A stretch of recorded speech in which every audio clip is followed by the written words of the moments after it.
ईश्वर ग्रन्थ 148 अति महत्त्वपूर्ण छ। यो अन्तिमसम्म सुन्नुहोस् र बुझ्नुहोस्। मेरा सन्तान मानव जातिको गुनासो के छ भने भगवान ईश्वर छैन भए त हामीलाई एउटै कर्म दिन्थे। हामीलाई यस्तो कर्म भयो अत फरक फरक भाग्य कर्म दियो भन्छौ। ए मेरा सन्तान सुन विधि विधान पूर्ण हुन्छ, एउटै कर्म हुँदैन, फरक फरक हुन्छ। किनकि विधि विधान नियम विधायक बनाउँदा विधि पूर्ण नै हुन्छ, अन्यथा सृष्टि नै चल्दैन। ल उदाहरण नै बुझन। सबै राजा भए प्रजा को हुने, सबै प्रधानमन्त्री भए प्रजा को हुने, सबै वकिल भए न्याय माग्ने को हुने,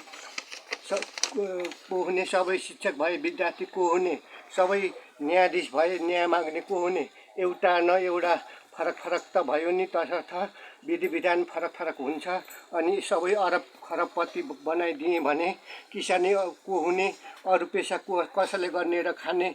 विधिगत विधान ईश्वरबाट भगवानबाटै हुन्छ। नियम विधि विधान यही छ, फरक फरक नै हुन्छ। फरक फरक कर्म नदिए सबै बसेर खान्छौ।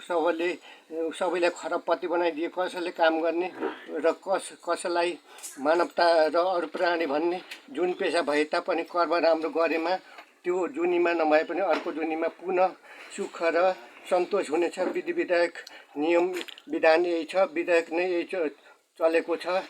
ईश्वरले भनेको चित्त बुझाओ। लर्ड ईश्वर सत्य फलवासदेव जान्छ पर्वत।